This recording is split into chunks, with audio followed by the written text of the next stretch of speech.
Bismillahirrahmanirrahim. Assalamu alaikum dear student, we will continue our MCQ series of chemistry which can be asked in various exams, for example NTTES, NMDCAT, ETA exams, NMDCAT, NTS, RN lecture test.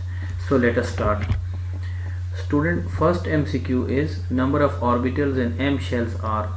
So we have first, second, third, 4, 5, and these are shell.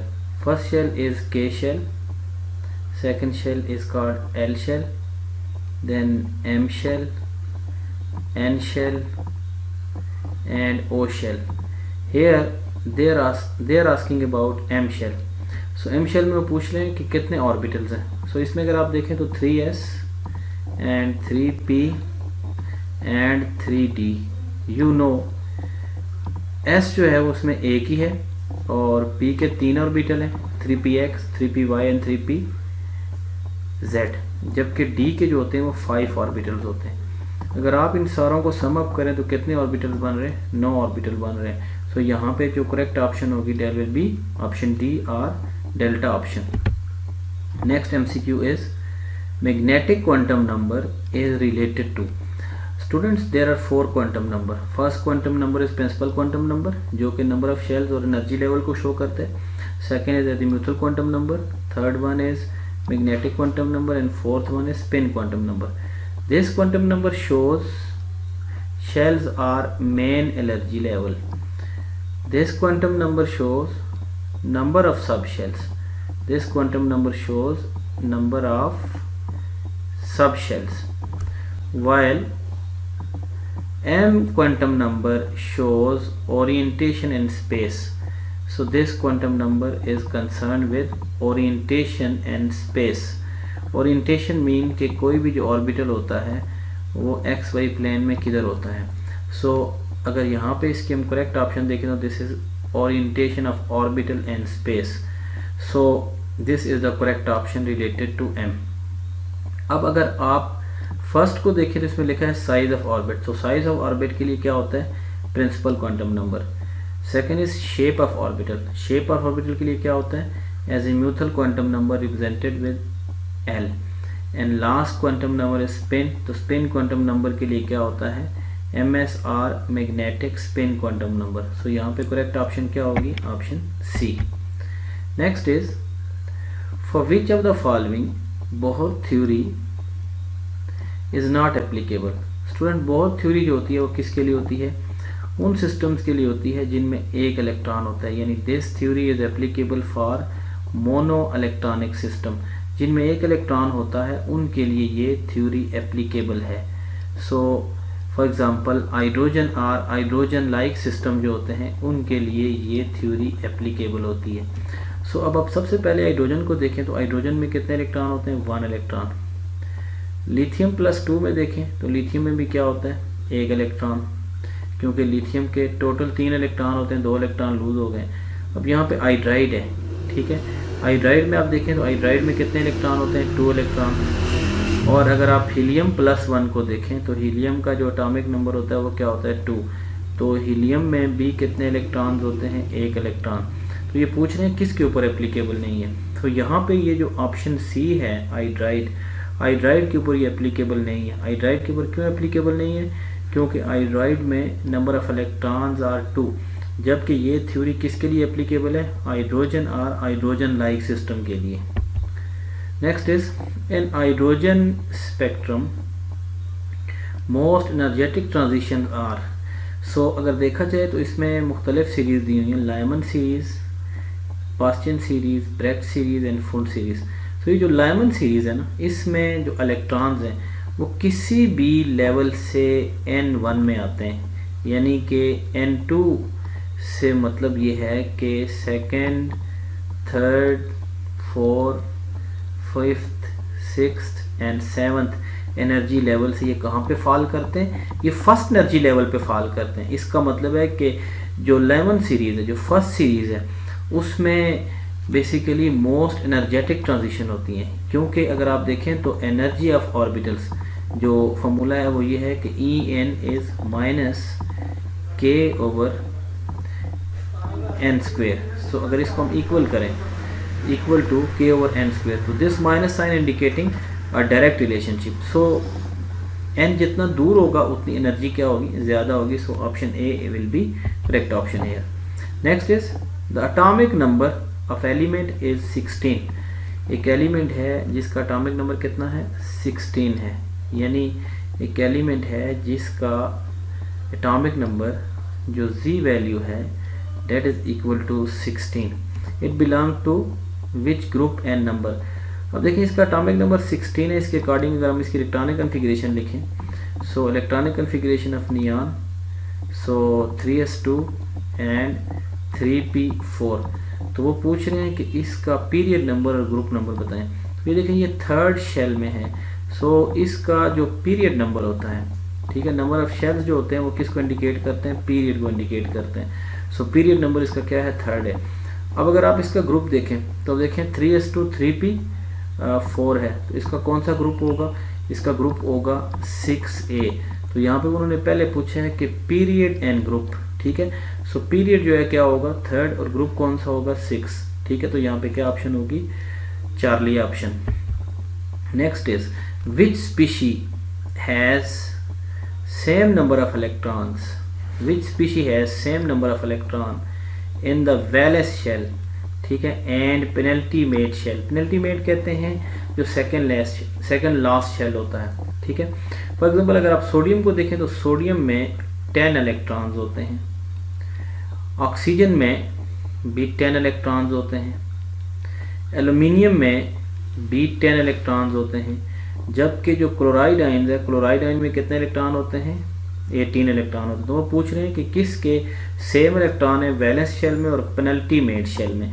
सो अगर आप इस chloride को देखें तो chloride का जो second shell है 2s2 और 2p6, सो इसका मतलब है इसमें कितने इलेक्ट्रॉन हो गए, so it has 8 electron in second shell. अगर आप इसके थर्ड शेल में जाते हैं, सो 3s2 एंड 3p6, तो यहाँ पे इसके कितने इलेक्ट्रॉन हो गए, 8 इलेक्ट्रॉन्स हो गए।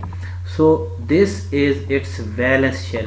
वैलेंस शेल मीन ये उसका कौन सा शेल है, आउटर मोस्ट शेल है। सो आउटर मोस्ट शेल में कितने इलेक्ट्रॉन है, 8, और जो पेनल्टीमेट शेल है उसके अंदर भी कितने इलेक्ट्रॉन है, सो 8 इलेक्ट्रॉन्स है। सो यहाँ पे क्या ऑप्शन होगी, that will be Charlie option. बाकी सब में अगर आप देखें तो इनके वैलेंस शेल में 8 इलेक्ट्रॉन्स है, जबकि पेनल्टीमेट शेल में सबके कितने इलेक्ट्रॉन्स हैं, 2 इलेक्ट्रॉन्स हैं। सो यहाँ पे ऑप्शन डी और delta option is the correct option. Next one is which of the following contain 1 unpaired electron. किस में 1 अनपेयर्ड इलेक्ट्रॉन है।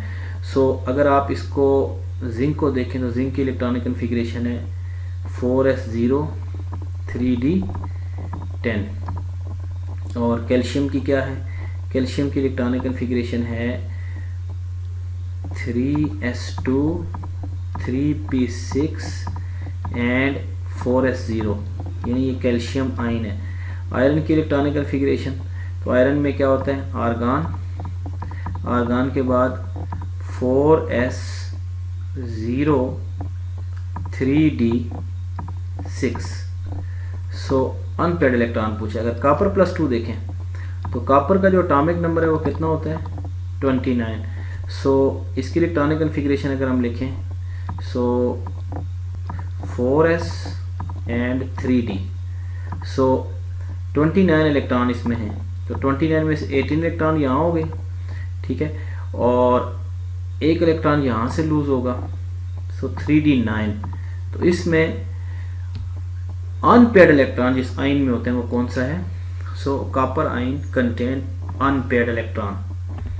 Next one is the value of n, यानी प्रिंसिपल क्वांटम नंबर की value कितनी है, 3 है। What are probability of azimuthal quantum number.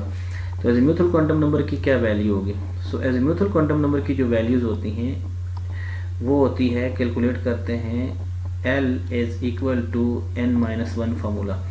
सो जब n की वैल्यू 3 होती है, यहाँ से स्टार्ट करते हैं, n की वैल्यू 3 होती है तो L की वैल्यू क्या होगी, तो L की value in this case will be 2। जब n की वैल्यू 2 होती है एल की वैल्यू एक कम कर दें, कितनी होगी 1। जब एल की वैल्यू 1 होती है तो एल की वैल्यू क्या होगी 0 होगी। सो अब देख सकते हैं 2 1 एंड 0 या 0 1 और 2। सो 0 1 और 2 कौन सी ऑप्शन बनती है, option B are beta option. Next is the positive rays have maximum EM ratio. So जो ईएम रेशियो होती है वो डिपेंड करती है मैस पे, ठीक है। सो ईएम रेशियो एक्चुअली मैस पे डिपेंड करती है, जिसका मैस ज़्यादा होगा उसकी ईएम रेशियो क्या होगी, कम। सो डिस्चार्ज ट्यूब में किस गैस को यूज़ करें जिसमें मैक्सिमम ईएम रेशियो, अगर आप इस गैस को यूज़ करें तो इसका जो मोलर मैस है वो 32 है और यह मॉलिक्यूलर मैस जो है 32 AMU है। N2 का मॉलिक्यूलर मैस कितना है 28 AMU। फ्लोरीन का कितना होता है 38 और 40 होता है और Cl2 का कितना होता है 71। सो यहाँ पे जो लाइटेस्ट गैस है गिवन ऑप्शन में वो कौन सी है, नाइट्रोजन है। सो ईएम रेशियो अगर नाइट्रोजन को यूज़ करें तो मैक्सिमम होगी। इसमें एक MCQ ये भी आ सकता है कि ईएम रेशियो हाईएस्ट किस गैस के साथ होगी, यानी पूरे के पूरे पीरियोडिक टेबल में या कौन सी गैस ऐसी है जिसमें हाईएस्ट होगी। सो हाइड्रोजन, हाइड्रोजन जो है आपको पता है कि लाइटेस्ट एलिमेंट है, तो इस केस में जो ईएम रेशियो होगी वो क्या होगी, सबसे हाईएस्ट होगी। सो यहाँ पे इस केस में क्या करेक्ट ऑप्शन होगी, हाइड्रोजन को हम कंसीडर करेंगे। Then which electronic level in the hydrogen atom will allow absorption of energy and not emission of energy. देखें इसमें अगर आप देखें तो 3s जो है 3s में इलेक्ट्रॉन अगर एब्जॉर्ब हो तो हाई एनर्जी पे जाता है, ठीक है, और वापस आके एमिट भी हो सकता है। 2s में भी क्या हो सकता है कि 2s से इलेक्ट्रॉन 1s में जा सकता है या 2s से 3s में जा सकता है। 2p से इलेक्ट्रॉन जो है वो आगे 3s में या 3p में जा सकता है। अब 1s में क्या होता है कि 1s से इलेक्ट्रॉन ज़ाहिर है किसी हाई एनर्जी पे जाएगा, 2s में जाएगा या 2p पे जाएगा या किसी भी हाई एनर्जी पे यानी ग्रेटर देन 1s में जाएगा। लेकिन 1s में अगर इलेक्ट्रॉन मौजूद है, for example if this is a nucleus and let's say this is 1s, अगर इसको हम 1s कंसीडर करते हैं, सो इलेक्ट्रॉन न्यूक्लियस की तरफ तो नहीं आएगा, ठीक है, क्योंकि इलेक्ट्रॉन तो एक पर्टिकुलर पाथ पे रिवॉल्व कर रहे हैं। सो 1s में क्या होता है, एमिशन ऑफ एनर्जी नहीं होती, एब्जॉर्प्शन ऑफ एनर्जी ही पॉसिबल है। Next is number of proton and 49 gram of H2SO4। 49 gram H2SO4 में कितने जो होंगे वो नंबर ऑफ प्रोटॉन्स होंगे। सो हम चेक करते हैं कि नंबर ऑफ प्रोटॉन्स कितने होंगे। सो अगर हम गौर करें तो 49 को अगर आप 98 से डिवाइड करें तो ये इसके मोल्स आ जाएंगे, जो मोल्स होंगे वो कितने होंगे 0.5। अब यहाँ पे पूछा हुआ है कि एक्सक्लूडिंग कम्प्लेक्स एनाइन, तो इसमें कम्प्लेक्स एनाइन कौन सा है, तो सल्फेट जो है वो कम्प्लेक्स एनाइन है। सो अगर आप देखें तो इसमें यहाँ पे बात हो रही है किसकी, तो ये 1 मोल जो इसका होगा H2SO4 का जो 1 मोल होता है, 1 मोल आयोनाइज होकर कितने प्रोटॉन देता है 2 Na प्रोटॉन देता है, ठीक है। तो 0.5 मोल्स कितने देंगे, ठीक है। या आप यूँ कह सकते हैं कि अगर इसका 1 मॉलिक्यूल आप ले लें तो वो कितने देगा 2 देगा। सो पूछा है कि नंबर ऑफ प्रोटॉन इन 49 ग्राम। सो अब क्या कर सकते हैं कि 0.5 मल्टीप्लाइड बाई Na, ठीक है, ये आगे क्या चीज़, ये आ जाएंगे इसके क्या कहते हैं इसको नंबर ऑफ मॉलिक्यूल्स आ जाएंगे, और अगर इसको आप मल्टीप्लाई कर दें किससे 2 से तो क्या होगा, ये 1 हो जाता है और उसके बाद क्या हो जाएगा Na। सो यहाँ पे जो करेक्ट ऑप्शन होगी वो क्या होगी, alpha option is the correct option. Then the formula use to find angular node, ठीक है। तो एंगुलर नोड को फाइंड आउट करने का क्या फार्मूला होता है, तो एंगुलर नोड को फाइंड आउट करने का फार्मूला क्या होता है, value of azimuthal quantum number.